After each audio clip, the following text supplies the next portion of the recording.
Before you go, Douglas, you wrote a great piece for the New York Post about Zohran Mamdani, and since that piece was published last week, more polling has emerged showing that he is the clear frontrunner to be the next mayor of New York City.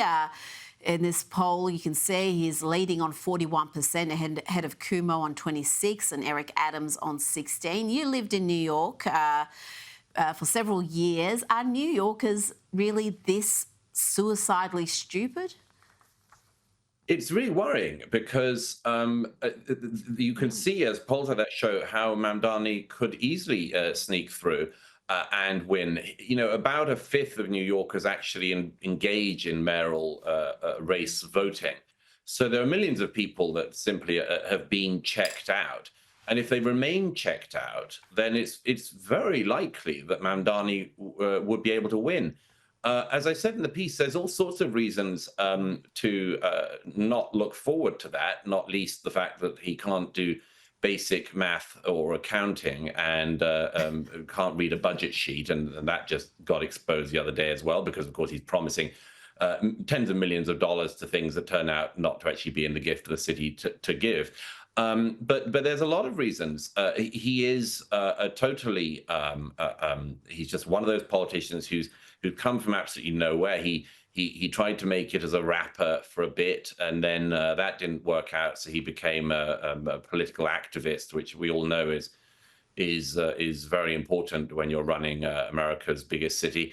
And now we also find out that his own resume has been a fraud, and that when he applied for university at Columbia, where his daddy is a professor, so you would have thought he'd have been a shoo-in, he applied to Columbia, didn't get in, but he also said that he was African American, which is interesting because he only moved to America, became a citizen, I think, 8 years ago or so. He isn't an African American by any means. But isn't it interesting, once again, just as it's the middle-aged German fraus who are the ones who are viciously attacking young ethnic migrants in Germany and so on, isn't it interesting the way these things can be turned around? I bet you that if a Republican had been found to have claimed falsely that they were an African American only a few years ago, not decades and decades ago, but only a few years ago, I think that person would have no future in electoral politics. But it's Mamdani and vibes and so on. So it's all forgiven. The same way that Pocahontas, Elizabeth Warren, you know, she holds herself out as a native Indian all her life and gets all the advantages that got her, and then says, "Oh, whoops, no, I turn out not to have any Native American blood at all, but so what?" Again, total double standards. This is the stuff that enrages people. Mamdani was basically doing college application blackface only a few years ago, and that will be accepted as everything else about him will be accepted. All of the bigotries that he's expressed throughout his short public life so far, all of the absolute pie-in-the-sky promises, unfunded promises he's telling young New Yorkers he can give them.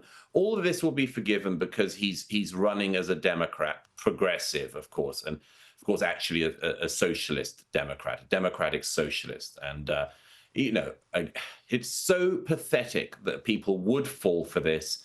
I really hope that the 4 million or so adults in New York who've not engaged in this race start to engage in it, because there is no reason why New York should have to have a democratic socialist running it, whose own CV is lamentable and whose governance of the city would put yet another stress test on a city that badly needs to be brought back and not to chase successful people out.